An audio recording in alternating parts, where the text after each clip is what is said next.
তুমি যত কষ্ট সহ্য করা শিখবা, তুমি তোমার জীবনে তত বেশি সফল হবা। তুমি যত কষ্ট সহ্য করা শিখবা, দুনিয়ার কোনো মেয়ে তোমাকে আঘাত করে তোমার দিলটা ভাঙতে পারবে না। যুবক ভাইরা আমার, আচ্ছা দেখবা যে কিছু লোক আমাদের সমাজে আছে, যত বড় বিপদ হোক দেখবা যে ও হাসতেছে, যত বড় বিপদ হোক দেখবা cool, calm down, he is okay, very comfortable, সব ঠিকঠাক।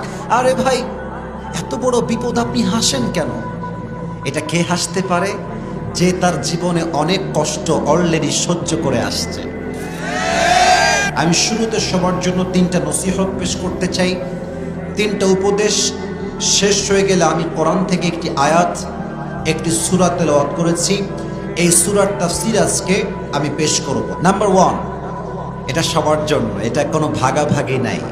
আমার মুরব্বীদের জন্য, আমার মা বোনদের জন্য, আমার কলিজার টুকরা যুবকদের জন্য। আমরা কি চাই যে দুনিয়াও পাই, জান্নাতও পাই? এটা আমরা সবাই চাই কি চাই না? এটা কিন্তু গুনাহ না। দুনিয়াও চাওয়া, জান্নাতও চাওয়া গুনাহ না, যদি আপনার নিয়ত হয় শক্তিশালী ইখলাসের সাথে। দ্যাট মিন্স আমি দুনিয়াকে ততটুকু চাই যতটুকু পেলে আমি আমার রবকে ভুলে যাব না। আমি দুনিয়াকে ঠিক ততটুকু চাই যতটুকু চাইলে আমি আমার রসুলকে ভুলে যাব না। এতটুকু চাওয়া কোনো গুনাহ নয়, বরং এটাই হচ্ছে রসুলের সুন্নাহ। সুবহানাল্লাহ পড়বেন না আপনারা সবাই? যদি কোনো বান্দা দুনিয়া এবং জান্নাত একসাথে চায়, আল্লাহর হাবিব বলেছেন 4টা বিষয়কে মেনে চলো। 4টা আমল যে করতে পারবে, আল্লাহ তার নামে দুনিয়াও লিখে দিবে, জান্নাতও লিখে দিবে। সুবহানাল্লাহ পড়েন সবাই? না, এটা দিনাজপুরের সুবহানাল্লাহ হয় নাই, পড়েন সবাই সুবহানাল্লাহ। 4টা আমল নিজের জন্য আপন করে নেন, দুনিয়া এবং জান্নাত আপনার পায়ের নিচ চলে আসবে। 1 নাম্বার, সিদকু হাদিসিন, যখনই কথা বলবেন মিথ্যা বলবেন না, সত্য বলবেন যতটুকু পারা যায়। চাই আপনার কোটি টাকা লস হয়ে যাক, চাই আপনার থেকে সবচেয়ে আপন মানুষ হারিয়ে যাক, তবুও জীবনের সর্বোচ্চ চেষ্টা করবেন हमेशा सच बोलना, झूठ कभी मत बोलना, সর্বদা সত্য বলবেন। 2, সিদকু আমানাতিন, কভি কিসি কো ধোকা না দেনা, কখনো কাউকে ধোকা দিবেন না। আপনি দেখবেন ধোকার ক্ষেত্রে সবচেয়ে মেয়েরা বেশি এগিয়ে আছে যুবক ভাই। আমি এটা অবজারভেশন করেই বললাম। এর কারণ হচ্ছে মেয়েরা অলওয়েজ দেখা যায় ব্যাটার অপশন খোঁজে, ব্যাটার অপশন। প্রেম করে একজনের সঙ্গে, বিয়ে করে আরেকজনের সঙ্গে, it's just because of batter option. প্রিয় বোন, আপনি যাকে ওয়াদা দিয়েছেন তাকে বিয়ে করবেন। আপনি আজকে কাউকে ধোকা দিয়ে মাজা ব্যাকা করবেন, কালকে আল্লাহ আপনার অস্তিত্বই মিটে দিবে। যুবক ভাইরা আমার, সিদকু আমানাতিন, কাউকে কখনো ধোকা দিবেন না।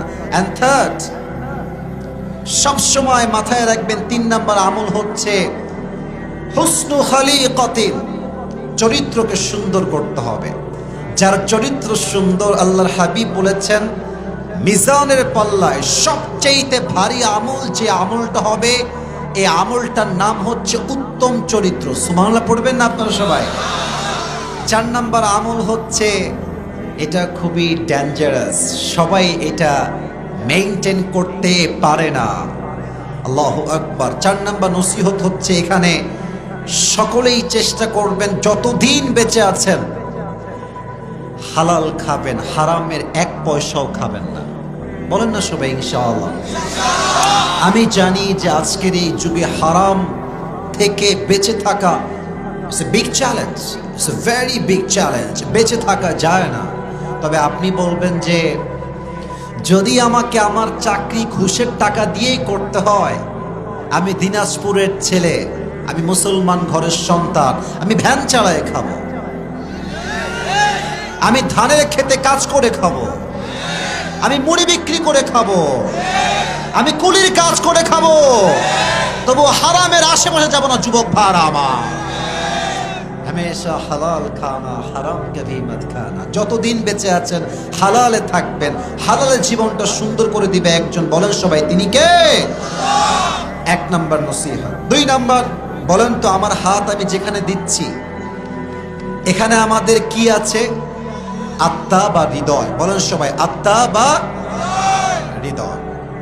আমি আসিফ হুজুর আজকের মাহফিলে এসেছি, আমার নিয়ত যদি এই রকম হয়, যারে আমি তো অনেক ফেমাস, ফেসবুকে আমার মিলিয়ন মিলিয়ন ফলোয়ার্স, ইউটিউবে আমার মিলিয়ন মিলিয়ন সাবস্ক্রাইবার, টিকটকে আমার ফলোয়ার্স আছে, ইনস্টাগ্রামে আমার ফলোয়ার্স আছে, আমি তো অনেক জনপ্রিয় ব্যক্তি।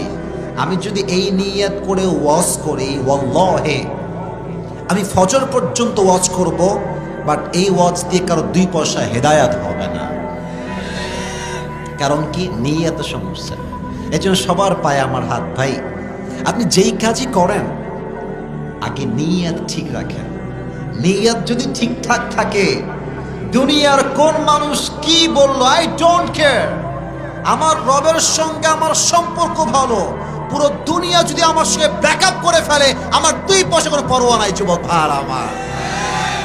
ইন্নামাল আমালু বিন্নিয়াত। আপনার প্রত্যেকটা আমলের ফলাফল আপনি পাবেন বেসড অন योर इंटेंशन। आपका नीयत कितना सही है इस पर डिपेंड करता है कि आपको जन्नत मिलेगा या जहन्नम मिलेगा। এজন্য প্রথম কথা হচ্ছে আপনারা 4টা আমল করবেন। 2 নাম্বার কথা হচ্ছে যেই কাজই করেন না কেন নিয়তটা পবিত্র রাখবেন। সবাই বলেন ইনশাআল্লাহ। 3 নাম্বার কথা বলে আমি আমার তাফসীরে ফিরে যেতে চাই। আমার মুরব্বী আব্বাজান একটু আমার দিকে, আমি মুরব্বীদেরকে দেখতে পাচ্ছি না সত্য কথা বলতে, যারা আছেন আমার দিকে একটু তাকাবেন। আর যুবক ভাইরা, তোমরা আমার কথাটা দিল থেকে শুনো। শেষ ভালো যার, মাশাআল্লাহ, আমার বলতে হয় নাই, আবারও বলেন শেষ ভালো যার। জীবনে কষ্ট সহ্য করা শেখো। তুমি যত কষ্ট সহ্য করা শিখবা, তুমি তোমার জীবনে তত বেশি সফল হবা।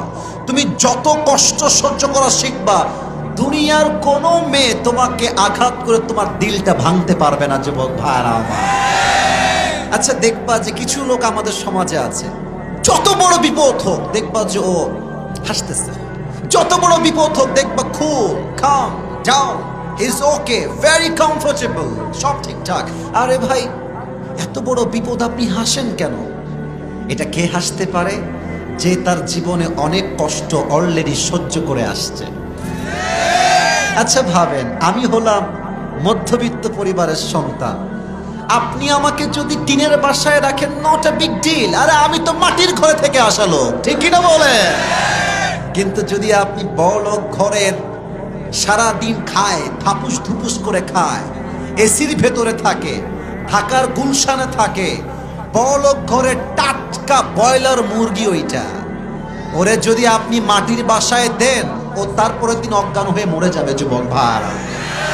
তা আমরা যারা মধ্যবিত্ত পরিবারের সন্তান, আমি তো বলেছিলাম একটা ওয়াজে যে মধ্যবিত্ত পরিবারের সন্তান মানেই হচ্ছে একটা ব্র্যান্ড।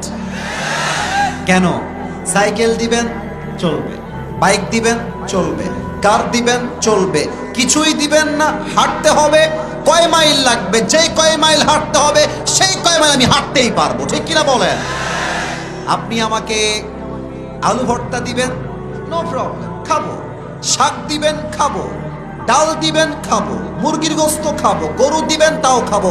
কিছুই দিবেন না, জাস্ট একটু পানি দিবেন, ভাত দিবেন, আর একটা মরিচ দিবেন, পান্তা ভাত খেয়েও আমার পুরো 3 বেলা চলে যাবে যুবক ভাড়া আমার। আমি বড়লোক ঘরের ব্রয়লার মুরগি নই, আমি মধ্যবিত্ত পরিবারের কঠোর পরিশ্রমী সন্তান, দিনাজপুরের ভাড়া।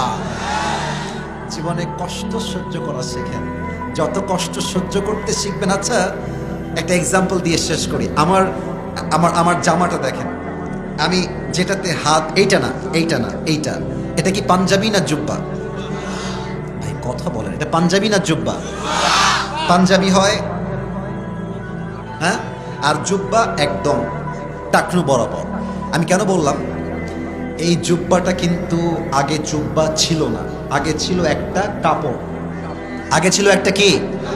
দেখেন, এই জুব্বাকে দর্জি আগে কেটে কাপড় বানিয়েছে, ওইটাকে আবার মেশিনে লাগায়, এদিকে সেলাই, ওদিকে সেলাই, এইদিকে সেলাই, ওইদিকে সেলাই, সেলাই করতে করতে, কাটতে কাটতে, কাটতে কাটতে আজকে একটা ব্র্যান্ডেড জুব্বা এটা হয়ে গেছে। তো এটাই শিক্ষা, জীবনে যত বড় হতে চাও ততবার তোমাকে ভাঙতে হবে, আর যতবার তুমি ভাঙবা তোমার জীবন তোমাকে নতুন করে গড়তে হবে। যুবক ভাইরা আমার, একদিন কষ্ট সহ্য করতে করতে, স্ট্রেস দেখতে দেখতে দেখতে, স্ট্রাগল দেখতে দেখতে তুমি পুরো পৃথিবীতে একটা টপ ব্র্যান্ডে হয়ে যাবা যুবক ভাইরা, ঠিক কিনা বলো? আল্লাহ সবাইকে কষ্ট সহ্য করার মতো মনোমানসিকতা দান করুন, সকলেই পড়া আমিন।